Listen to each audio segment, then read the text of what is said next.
ورحمة الله وبركاته. إن الحمد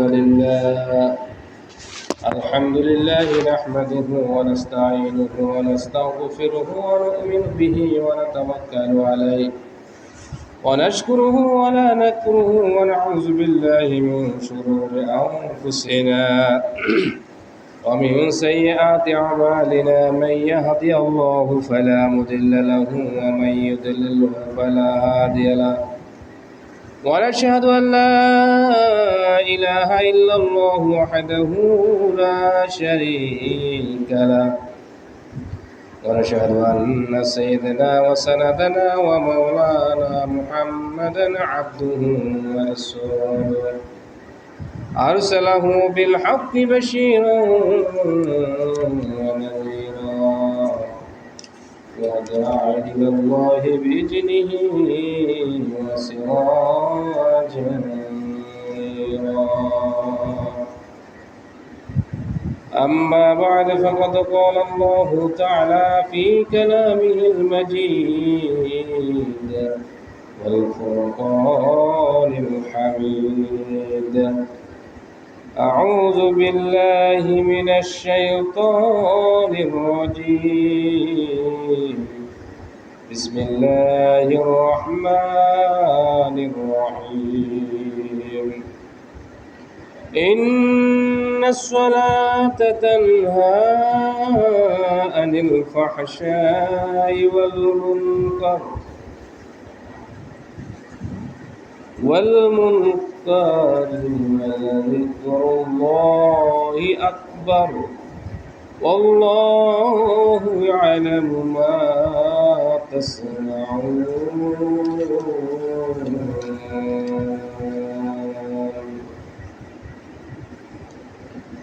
وقال النبي صلى الله عليه وسلم: لقد هممت أن أرى فتياتي يجمعوا لي رجما من حطب ثم آتي قوما يصلون في بيوتهم ليس لهم إلة فأحرقها عليهم. رواه مسلم وأبو داود. وقال تعالى في شأن حبيبه آمرا ومخبرا: إن الله وملائكته يصلون على النبي يا أيها الذين آمنوا صلوا عليه وسلموا تسليما. اللهم صل على سيدنا مولانا محمد وعلى آل سيدنا مولانا محمد। درود নবীজির শানে জীবনের গুনাহ মাফ হয়, আল্লাহর নবীর মহব্বতে আল্লাহর জান্নাত পাওয়া। আল্লাহুম্মা সাল্লি আলা সাইয়্যিদিনা মাওলানা মুহাম্মদ ওয়া আলা আলি সাইয়্যিদিনা মাওলানা মুহাম্মদ।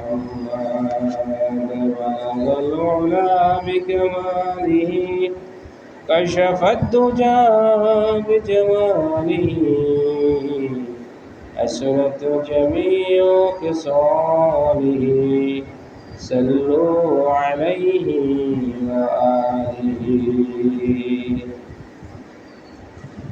মুআজ্জিন মুহতারাম, সম্মানিত মুসল্লিয়ান কিরাম, মহান আল্লাহ রাব্বুল আলামিনের দরবারে শুকরিয়া যে মহান আল্লাহ রাব্বুল আলামিন পবিত্র শাওয়াল মাসের প্রথম জুমার নামাজ আদায় করার জন্য মসজিদে এসে বসার মতন তৌফিক আমাদেরকে দান করেছেন। এজন্য মহান আল্লাহ রাব্বুল আলামিনের দরবারে শুকরিয়া আদায় করি, বলে আলহামদুলিল্লাহ।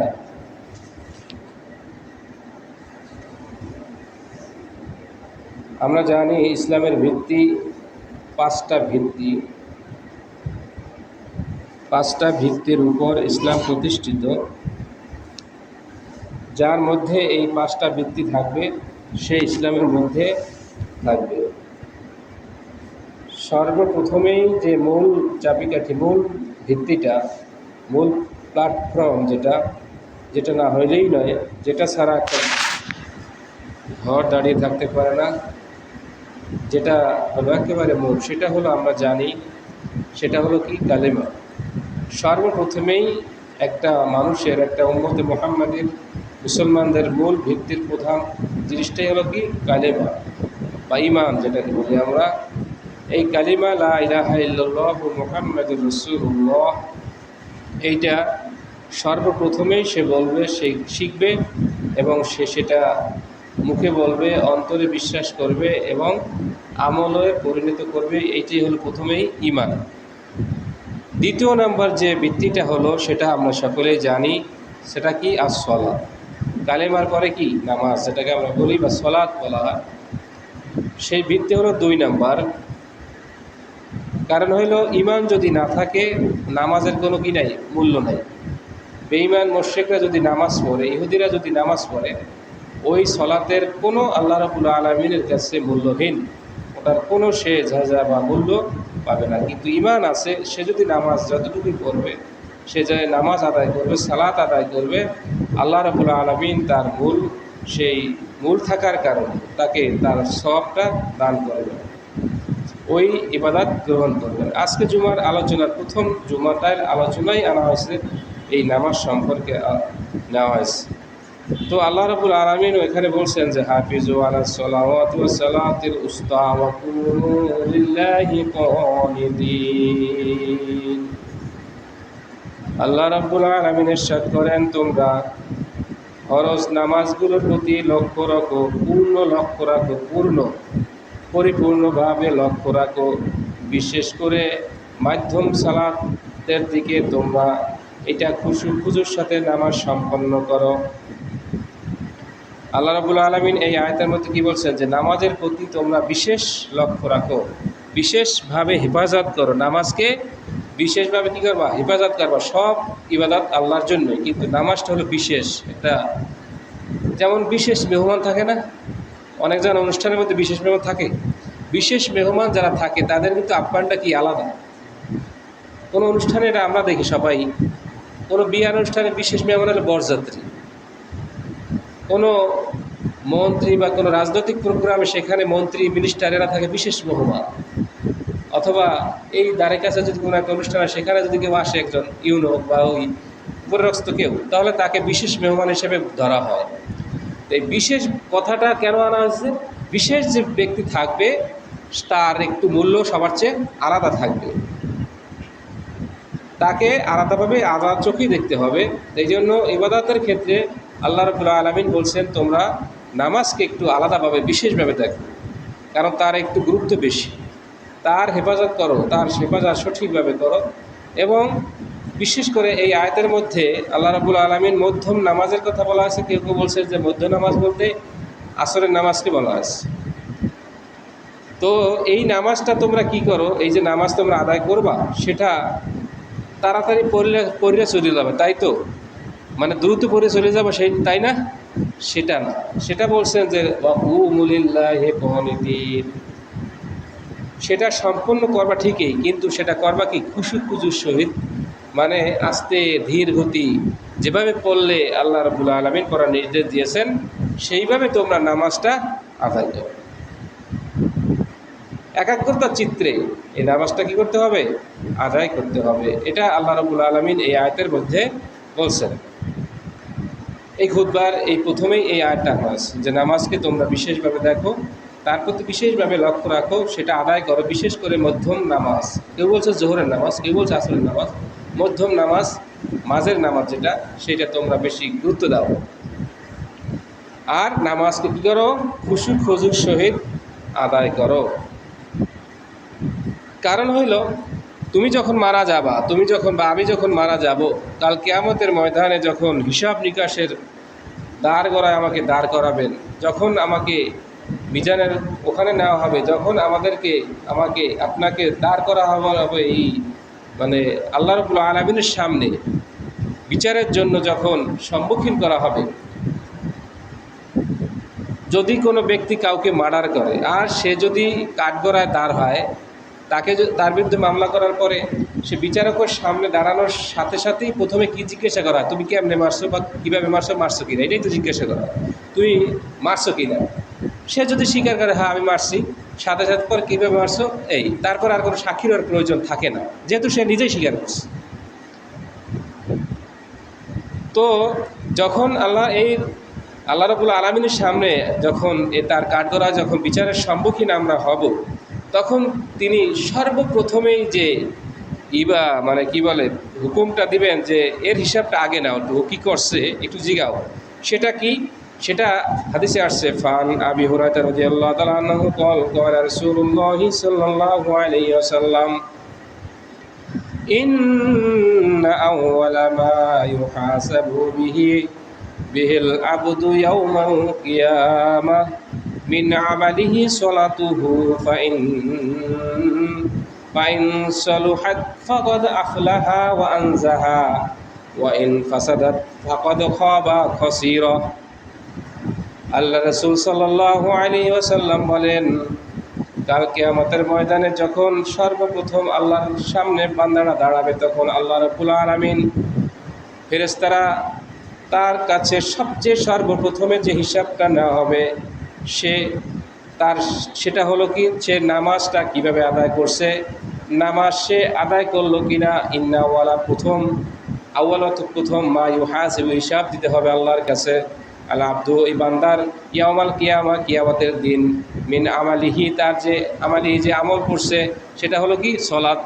সে জীবনে যত আমল করছে কি সেটার সর্বপ্রথমে কি নামাজ সম্পর্কে আল্লাহ রাব্বুল আলামিন তাকে জিজ্ঞাসা করবে, তুমি নামাজ পড়ছো কি না, তোমার নামাজ কীভাবে পড়ছো, নামাজ সঠিকভাবে পড়ছো কি না, কয়েকটা পড়ছো কয়েকটা পড়ো নাই, সব কিন্তু জিজ্ঞাসা করবে। এখানে একটু কথা আছে, দেখেন আল্লাহ রাব্বুল আলামিন কিন্তু জানেন সব, আল্লাহ রাব্বুল আলামিন সব কিছু জানেন, তারপরেও ওখানে জিজ্ঞাসা করা হবে প্রথমে।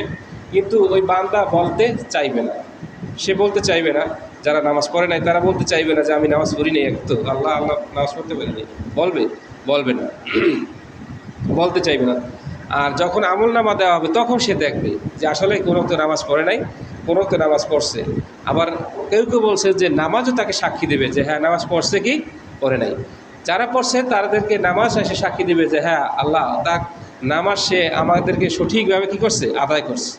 কবরের মধ্যেও ওইভাবে নামাজ সে বলবে যে আমাকে সে সঠিকভাবে হেফাজত করছে, আমার প্রতি সে লক্ষ্য রাখছে, সব সময় সে নামাজ সঠিকভাবে আদায় করছে। যখন আজান দিচ্ছে সাথে সাথে সে নামাজ আদায় করে নিয়েছেন, গাড়ি মসজিদ থাকলে জামাতে পড়ছে, আর নাহলে বাড়ি বসে পড়ছে, সে আদায় করছে, এইটা বলবে। এবং সেই হিসাবেই তাকে কাট করে আল্লাহ রাব্বুল আলামিন দিবেন। যে বান্দা কিন্তু বলতে চাইবে না, আল্লাহ রাব্বুল আলামিন যখন বলতে চাইবে না তখন তার আমল নামা তার হাতে দিয়ে দেবেন যে দেখো তুমি পড়ছো কি, তুমি তো স্বীকার করো না বা বলো না, এই যে তুমি তো নামাজ পড়ো না। আবার যারা নামাজ পড়ছে তারা তো বুঝবে, তারা তো বলবেই যে হ্যাঁ আমি নামাজ পড়ছি, এবং তাদের নূর চমকাইতে থাকবে, তাদের বলার প্রয়োজন হবে না, ফেরেশতারা দেখেই বুঝতে পারবেন যে এরা নামাজ পড়ছে কি পড়ে নাই। তাদের অন্য হাদিসে আসে আমরা জানি যে যখন উজু করে যে জায়গাগুলো, এই জায়গাগুলো অন্য কোনো উম্মতের না, শুধু একমাত্র উম্মতে মুহাম্মাদের জন্য বলা হয়েছে যে তাদের এই জায়গাগুলো যেমন নাক মুখ হাত পা এগুলো সব ঝলকাতে নূরের মতো পূর্ণিমা চাঁদের আলো যেমন তার চেয়েও ঝলকানো একটা চমক থাকবে। সেটা দেখলেই মানুষ বুঝতে পারবে যে না এই ব্যক্তি দুনিয়ায় বসে কী করছে, উজু করে নামাজ আদায় করছে। এবং ফেরেশতারাও বুঝবে যে এরা নামাজি লোক, বলা হয়েছে এভাবেই। তো এই জন্য তো যাই হোক, আল্লাহ রাব্বুল আলামিন কী করবেন, হাসরের ময়দানে সবচেয়ে সর্বপ্রথমে হিসাব নেবেন কার, এই সালাত, নামাজের।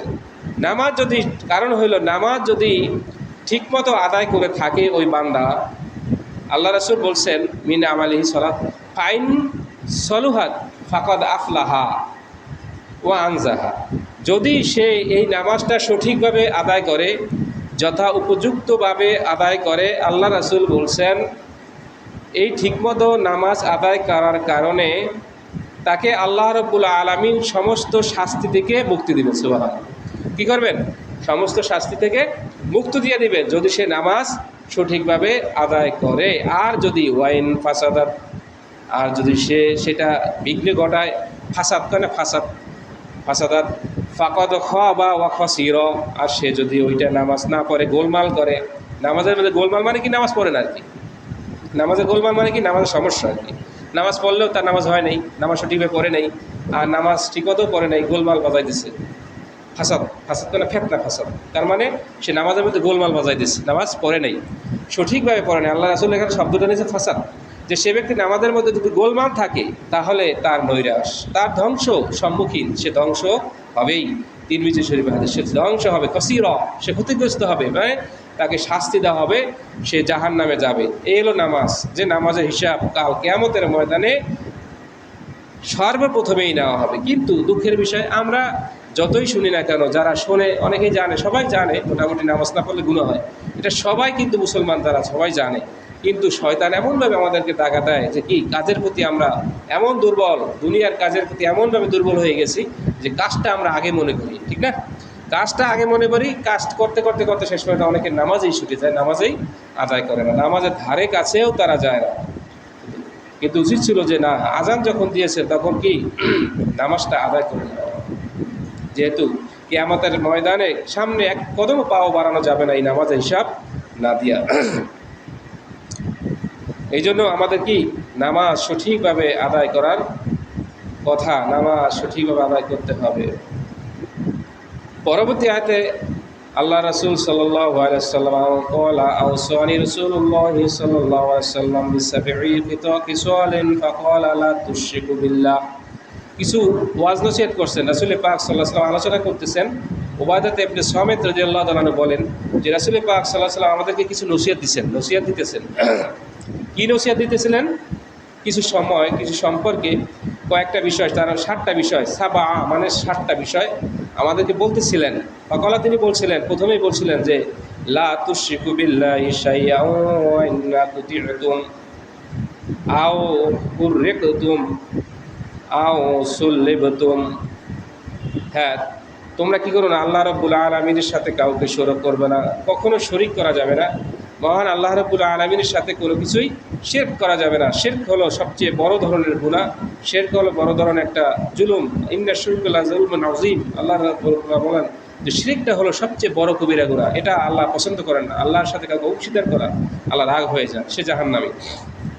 তা আল্লাহর রাসূল সাল্লাল্লাহু আলাইহি ওয়াসাল্লাম নসিহত করছেন যে তোমরা কাউকে আল্লাহর সাথে শরীক করবে না, যদিও তোমাদেরকে কী করা হয়, টুকরা টুকরা করে দেওয়া হয়, মানে হত্যা করা হয়, তোমাকে টুকরা টুকরা বলছে, টুকরা টুকরা করে দেওয়া হয়, আগুনে জ্বালিয়ে দেওয়া হয়, শুলে লটকানো হয়। 3টে কথা বলছে, যে তোমাকে যদি ভয় দেখানো হয়। অনেক সাহাবীরা যখন ঈমান গ্রহণ করছিল তখন তাদেরকে এই ভয় দেখানো হয়েছে। রাসূলদের নবীদেরকেও নমরুদ ইব্রাহিম সাল্লামকে দেখাইছে না ভয়, আগুনে ফেলানোর ভয় দেখাইছে, কিন্তু আল্লাহ রাসূল কী করছে, মানে ইব্রাহিম সাল্লাম করেন নাই, ঈমান বিকৃত করেন নাই।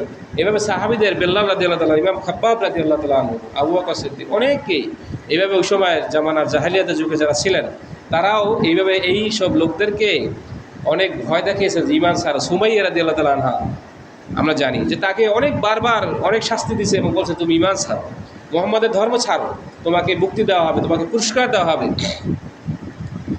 কিন্তু তা না, তারপরও তারা কী করে না, ঈমান নষ্ট করেন না, ঈমান বিকৃত করেন না। তো আল্লাহ রাব্বুল আলামিনের সাথে শিরিক করা যাবে না।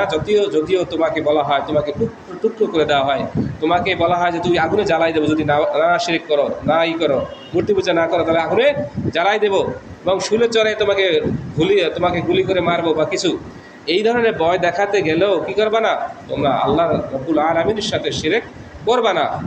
এটা সবচেয়ে বড় ধরনের একটা গুনাহ। তারপর কি করবা না, ওয়ালা তাতরুকুস সালাত মুতাআম্মিদিনা ফামান তারাকাহা মুতাআম্মিদান ফাকাদ খারাজা মিনাল মিল্লাতি ওয়ালা তারকাবুল মাসিয়াহ। পরবর্তীতে 2 নম্বরে আল্লাহ রাসূল সাল্লাল্লাহু আলাইহি ওয়াসাল্লাম নসিহত করতে গিয়ে বলেন তোমরা কি করবা না, ওয়ালা তাতরুকু, তরক করবা না, স্বেচ্ছায় কি করবা না, তরক করবা না, বিনা ওজরে ছেড়ে দিবা না, তরক করবা না কি আসসালাত, নামাজকে তোমরা বিনা কারণে বিনা ওজরে কখনোই কি করবা না, ছেড়ে দিবা না, তরক করবা না। যে ব্যক্তি ইচ্ছাকৃতভাবে নামাজ তরক করে, আল্লাহ রসুল সাল্লাল্লাহু আলাইহি সাল্লাম বলেন সে দিন ইসলাম থেকে খারিজ হয়ে যায়। তার মানে দিন ইসলাম সে থাকে না, সে আর ইসলামের মধ্যে থাকে না, সে আর মুসলমান থাকে না। বোঝেন কথা? যে ইচ্ছাকৃতভাবে নামাজ তরক করে সে কি থাকে না, মুসলমান থাকে না। এই জন্য বলা আছে মুসলমানের ঘরে জন্মগ্রহণ করলে মুসলমান হওয়া যায় না, মুসলমানের ঘরে জন্মগ্রহণ করলেই সে কিন্তু নবীর উম্মত হতে পারবে না, যতক্ষণ না পর্যন্ত আল্লাহ রাসূলের বিধিবিধান মানতে না পারবে। মানে ফরজ যে বিষয়গুলো আছে এগুলো সে যদি মানতে না পারে কি, সেই ইমানদার থাকবে না। এই জন্য নামাজ যদি কেউ তরক করে ইচ্ছাকৃতভাবে বিনা ওজরে, অসুস্থ ব্যক্তি নামাজ পড়তে পারে না সেটা ভিন্ন, মুসাফির থাকা অবস্থায় অনেক সময় সমস্যা হতে পারে সেটা ভিন্ন, কিন্তু ওজর, শরীয়তের ওজর ছাড়া সে যদি ইচ্ছাকৃতভাবে নামাজ থেকে ফারেক হয়ে যায়, নামাজ না পড়ে, তাহলে সে কি ইসলাম থেকে খারিজ হয়ে যায়, সে ইসলাম আর থাকে না, সে বিধর্মী হয়ে যায়, সে আর ইসলামী মুসলমান থাকে না, তাকে আর মুসলমান বলা যায় না। এই জন্য আমরা কি করব না, নামাজ কখনোই তরক করব না। তারপরে বলেছেন আল্লাহ রাব্বুল আলামিন যে কখনোই পাপের কাজে আত্মনিয়োগ করবে না, কেননা পাপাচার হলো আল্লাহর ক্রোধের কারণ, গুনার কাজ, মাসিয়া ফাইন্না সাফাতাল্লাহি, যে মাসিয়া মানে গুনাহ হলো আল্লাহর ক্রোধ, আল্লাহ রাগ হয়ে যান। যারা গুনাহ করে, বেশি বেশি গুনাহ করতেই থাকে, গুনাহ করে, জঘন্য কবিরা গুনাহ করে, তাদের ব্যাপারে আল্লাহ রাব্বুল আলামিন কী করেন, বেশি বেশি রাগ হয়ে যান, ক্রোধ আল্লাহ তাদের প্রতি হয়ে যায়। তারপর আরও কী করবা না, মদ পান করবা না, কেননা মদ হলো সমস্ত পাপাচারের মূল উৎস। মদ এটা সবচেয়ে খারাপ একটা জিনিস। এই ঈদের দেখেন, কালকে নেটে দেখলাম, ঈদের দিন, ঈদের মুসলমানের ঘরের সন্তান কিন্তু এরা ঈদের দিন ঈদে পালন করতে গিয়ে বন্ধু বান্ধব মিললে মদ পান করছে, বাংলা মদ পান খান করে 3 জন জায়গায় মারা গেছে। কি জান্নাতে যাইবে? কখনোই না, সম্ভব না। কারণ হলো সে হারাম কাজ করে মারা গেছে, সাথে সাথে হারাম কাজের মধ্য দিয়ে মারা গেছে। হারাম কাজ যেটা আল্লাহ নিষেধ করছে সেইটা করতে করতে মারা গেছে, তার মানে কি, সে জাহান্নাম। তাহলে মুসলমানের ঘরের সন্তান জন্মগ্রহণ করে কি হয়েছে, জাহান্নামী হয়ে গেছে, ডাইরেক্ট জাহান্নামী, এটা বুঝাই যায়। তাকে আল্লাহ মাফ করার কোনো পন্থাই আমি দেখি না। কারণ সে ওই দিন উচিত ছিল সে নামাজ পড়বে, মানুষের সাথে এই করবে, কিন্তু সে মদ পান করে কী করছে, তারা 3 জন মারা গেছে একই স্থানে। তো এলো মদ পান করা, মদ পানের সকল পাপের উৎস। এগুলো মদ পান করতে আল্লাহ রাব্বুল আলামিনের রাসূল আল্লাহ নিষেধ করছেন, রাসূল পাক সাল্লাল্লাহু আলাইহি ওয়াসাল্লামও আমাদেরকে নিষেধ করছেন। তো এই কয়টা বিষয় আল্লাহ তখন নসিহত করছেন। যেটা বলতেছিলাম আজকে, যেটা হলো নামাজ, নামাজের ওইটার মধ্যে নামাজ আছে যে নামাজ তরক করা কখনোই যাবে না। আমরা ইচ্ছাকৃতভাবে কী করবো না, নামাজ তরক করব না। নামাজ যদি সঠিকভাবে আদায় করতে পারি, কবরের মধ্যে বলা হয়েছে যে কবর যখন জিন্দিগিতে যাবে তখন ওই ব্যক্তির কবরের সওয়ালও দেওয়া লাগবে না। যারা দুনিয়ায় বসে সঠিকভাবে নামাজ আদায় করে, রোজা আদায় করে, যারা কোরআন তেলাওয়াত করে, যারা আল্লাহর হুকুম ফরজগুলো পালন করে, কিয়ামত বলা হয়েছে যে মৃত্যুর পরে তার কবরের মধ্যে তাদের সওয়াল দেওয়ার প্রয়োজন হবে না। কারণ কি, হাদিসে আসছে, অন্য হাদিসে আছে, তাফসিরে বলা হয়েছে যে ওই ব্যক্তি যখন মারা যাবে, যখনই মারা যাবে তখনই এই নামাজ, এই রোজা, এই জাকাত, এই দান সদকা সব তার ডানে বামে, মাথার পাশে, পায়ে দেখে সব দিয়ে ঘেরাও করে রাখবে। যখনই ফেরেশতারা আসবে তখনই তাদেরকে বলবে, এদের কী জিজ্ঞাসা করবো, সে তো আমাদের নামাজ পড়ছে, সে তো রোজা রাখছে, সে তো দান সদকা করছে। তখন তারা কি করবে, তার সব জবাব তারা দিয়ে দেবে।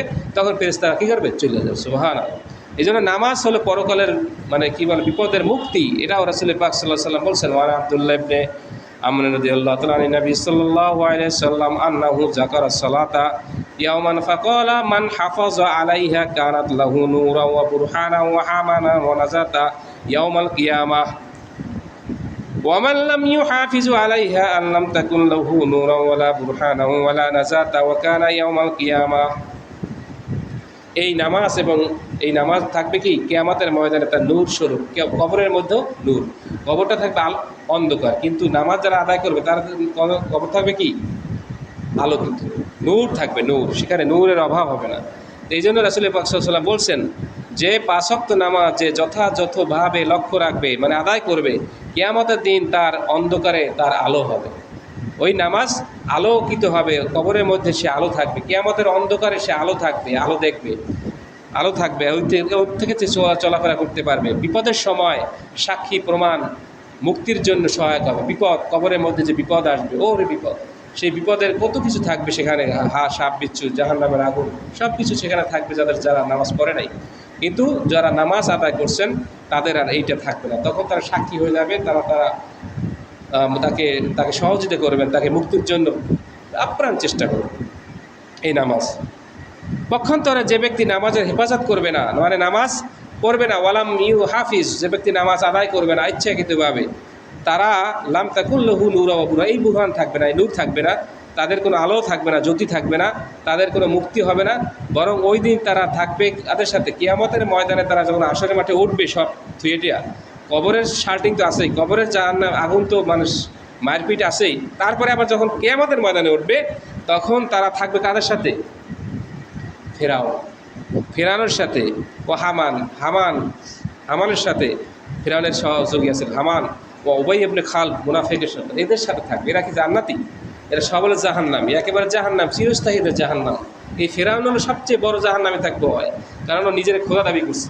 এই যে জাহান্নামী হামান, তার ছিল মন্ত্রী পরিষদের লোক হামান, এরা সবচেয়ে বড় জাহান্নামী থাকবে, এবং উবাই ইবনে খালদ, এই যে জাহান্নামী তাদের সাথে সাথে থাকবে, তার মানে কি তাদের সাথে সাথে জাহান্নামে যাবে। যদি রাসূলের সাথে থাকে, যদি আলেমদের সাথে সাথে, যদি জান্নাতীদের সাথে থাকে, ভালো মানুষের সাথে থাকে, তাহলে কি সে ভালো মানুষ, সে ভালো দিকে যাবে। আর যে ব্যক্তি খারাপের সাথে থাকে সে খারাপ দিকে যাবে। তাই ফেরানোর সাথে থাকলে ফেরান কোথায় যাবে? জাহান্নামে যাবে। তাহলে ওই ব্যক্তি, নামাজি ব্যক্তি, যে ব্যক্তি নামাজ পড়ে নাই, যে ব্যক্তি নামাজ আদায় করে নাই, রাসূল বলছেন সাল্লাল্লাহু আলাইহি সাল্লাম, তিনি বলছেন তার নূরও থাকবে না ওই কিয়ামতের মাঠে, ওই যে বিদ্যুৎ আমার চেহারা মোবারক যে চমকাবে এটাও থাকবে না, তার কোনো সহযোগী থাকবে না, তার হাসর হবে এই কাফের বেঈমান মুশরিকদের সাথে। বলেন নাউজুবিল্লাহ। আল্লাহ রাব্বুল আলামিন আমাদেরকে এই সব লোকদের সাথে যেন হাসর নাসর না করেন, আমরা যেন নামাজগুলো সঠিকভাবে আদায় করতে পারি। আল্লাহ রাব্বুল আলামিন আমাদেরকে সেই তৌফিক দান করুক।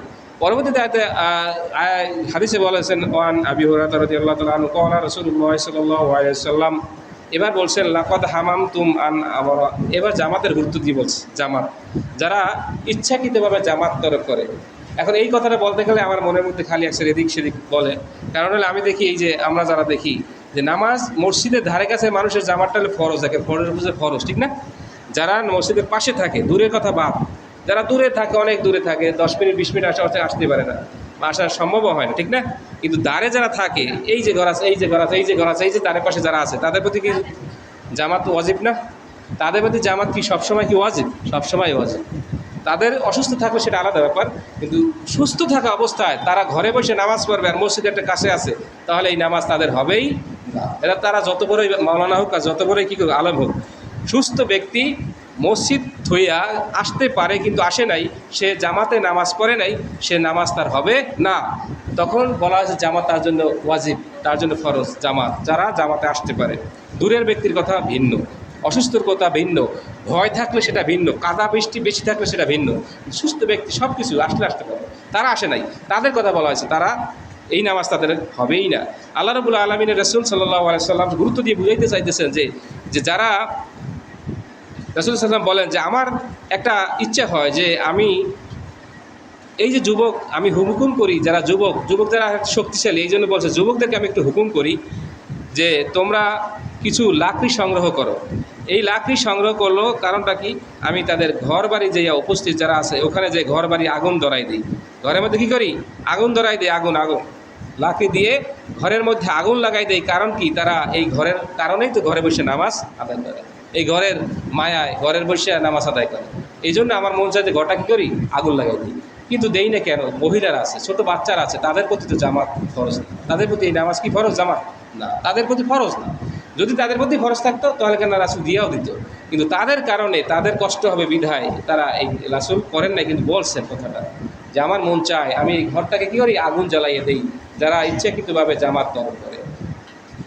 তো এই জন্য আমাদের কি উচিত হবে যে জামাত যেন তরক না করি, নামাজ যেন সঠিকভাবে আদায় করি, নামাজ যেন একান্ত নামাজও ইচ্ছাকৃতভাবে আদায় থেকে বঞ্চিত না হই, এবং জামাতের সহিত যেন নামাজ আদায় করতে পারি।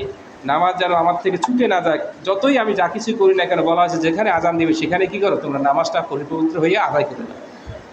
ধারে কাছে থাকলে সেখানে মসজিদে আদায় করো, আর দূরে থাকলে একাকিত্ব থাকলে সেখানে তাড়াতাড়ি যদি যেভাবে সুযোগ হয় সেভাবে নামাজটা আদায় করে নাও। কারণ হলো কাল কিয়ামতের ময়দানে তোমাকে কিন্তু এই নামাজ হিসাব আগে দিতে হবে। এবং এক ওয়াক্ত নামাজ যদি কেউ কাজা করে, আদায় না করে, তাকে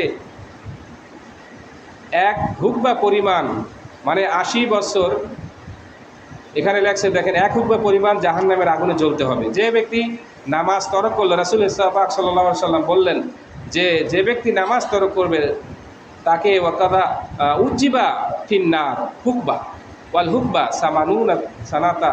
যে রাসূল বললেন যে ব্যক্তি এক তো নামাজ কাজা করবে তার এক হুকবা শাস্তি দেওয়া। আবার এক হুকবার পরিমাণ হলো 80 বছর, আর 1 বছর হলো 360 দিনে, আর এক দিনের পরিমাণ হলো 50,000 বছর। ওই কিয়ামতের ময়দানের কথা বলছি। তাহলে এই কত বছর, কোটি কোটি বছর পর্যন্ত তাকে জাহান্নামের আগুনে জ্বলতে হবে যদি এক ওয়াক্ত নামাজ কেউ তরক করে, কেউ কাজা করে। নাউজুবিল্লাহ বলি একবার, নাউজুবিল্লাহ। এই আমরা তো একদিনও জাহান্নামের আগুন সহ্য করতে পারবো না। এই জন্য আমরা কি করি, নামাজ যেন তরক না করি। যেখানেই থাকি, আমি বলছি যেখানেই থাকি সেখানেই যেন নামাজ যেন আমার থেকে ছুটে না যায়, এবং যেন নামাজটা সঠিকভাবে আমি পড়ি। কারণ হলো, যে ব্যক্তি সঠিকভাবে নামাজ আদায় করবে, আল্লাহ কোরআন শরীফে বলছেন ইন্নাস সলাতা তানহা আনিল ফাহশাল মুনকার, যে নিশ্চয়ই নামাজ, ইন্নাস সলাতা নিশ্চয়ই নামাজ, তানহা আনিল ফাহশাল মুনকার, নামাজ কি করে, সমস্ত অশ্লীল কাজ থেকে একটা মানুষকে ফিরিয়ে রাখতে সাহায্য করে। যে ব্যক্তির নামাজ হবে সে কোনো খারাপ কাজে দাবিত হবে না, আর যার নামাজ হবে না সে তো খারাপ কাজে যাবেই, কিন্তু নামাজও পড়ে আবার খারাপও কাজ করে। এদের বেলায় বলা হয়েছে যে তাদের নামাজটা হইতেছে না সঠিকভাবে, যেভাবে নামাজ পড়া উচিত সেভাবে নামাজ তারা পড়তে পারতেছে না। এই জন্য আমরা নামাজও পড়ব এবং সঠিকভাবে যেভাবে নামাজ পড়তে বলছেন সেইভাবে আমরা নামাজ পড়ব। এখন যারা আছে মুনাফিক, কিছু লোক আছে মুসলমান কিন্তু তারা মুনাফিক। কারা মুনাফিক বলতে পারেন? যারা ফজরের আজান দিলে ঘুমাই থাকে, নামাজের আজান শুনে কানে যায় কিন্তু তারপর কি করে, ঘুমাই থাকে, উঠে নামাজ পড়ে না। রাসূল বলছেন যে মুনাফিক, এরা হলো মুনাফিক। এই মুনাফিকদের জন্য এই ফজর এবং এশার চেয়ে ভারী আর কোনো নামাজ নাই। এরা অন্যান্য নামাজ পড়ে কিন্তু ফজরের নামাজ সময় পড়ে না, তাদের ঘুমাইতে উঠতে ইচ্ছা করে না। এই রাসূল বলছেন এই হাদিসে, আপনার বুখারী শরীফের 657 নম্বর হাদিসে রাসূল পাক সাল্লাল্লাহু আলাইহি ওয়াসাল্লাম বলছেন এরা মুনাফিক। যারা সমাজের মধ্যে আছে, ফজরের যখন আজান দেয় তারা ঘুমাইয়ে থাকে, নামাজ পড়ে না, এটা কষ্টকর মনে করে। এশার নামাজ এবং ফজরের নামাজ তারা কি করে, কষ্টকর মনে করে। রাসূল বলছেন যদি তারা জানতো যে এই নামাজের কত বড় ফজিলত। এমনি একটা তো আমরা সবসময় শুনি যে সারা রাত নফল নামাজের ইবাদত, যারা এশার নামাজ এবং ফজর নামাজ জামাতের সহিত আদায় করে তাদেরকে বলা হয়েছে যে সারা রাত নফল নামাজের ইবাদত সওয়াব দেওয়া হয়। আবার রাসূল বলছেন যে তাদের যদি জানা থাকতো যে এই নামাজের কত সওয়াব এই ফজর এবং এশার নামাজ, তাহলে তারা হামাগুড়ি দিয়ে হলেও তারা জামাতে নামাজ আদায় করত। সুবহানাল্লাহ। এই জন্য আমরা ধারে কাছে যারা আছি নামাজ তরক না করি, মানে নামাজ তো তরক করবো না কেউই, কিন্তু ধারে কাছে যারা আছে, মসজিদের পাশে যারা থাকি, ওই মসজিদ বলে না সেই মসজিদ বলে, যে মসজিদে থাকে না কেন, প্রত্যেকটা মসজিদের ধারে কাছে যারা আছে, যারা পারে জামাতের সহিত নামাজ করা খরচ তাদের জন্য, তারা ইচ্ছাকৃতভাবে জামাত তরক করলে তাদের নামাজটা তাদের হবে না। এই জন্য আসুন আমরা সকলেই নামাজ আদায় করি, নামাজ তরক না করি। কারণ নামাজ এবং মুসলমান এবং মুমিনের মধ্যে পার্থক্য হলো কি, সালাত, নামাজ। একজন কাফের বেঈমান মুশরিক যখন আজান দেয় সে মসজিদ কাছ থেকে দূরে সরে যায় এবং দূরে থাকে, আর একজন মুসলমান যখন নামাজের জন্য ডাকা হয় তখন সে মসজিদে আসবে। এইটাই হলো নিয়ম, এইটাই হলো আমাদের দায়িত্ব, এইটাই হলো আমার নৈতিক দায়িত্ব। অতএব এই দায়িত্ব থেকে আমরা মালুম না হই, দায়িত্ব থেকে বেখবর না হই। আল্লাহ রাব্বুল আলামিন আমাদেরকে 5 ওয়াক্ত নামাজ জামাতের সহিত আদায় করার মতন তৌফিক আমাদের সকলকে দান করুন। সকলে বলেন আমিন। আমা তাওফিকি ইল্লা বিল্লাহ।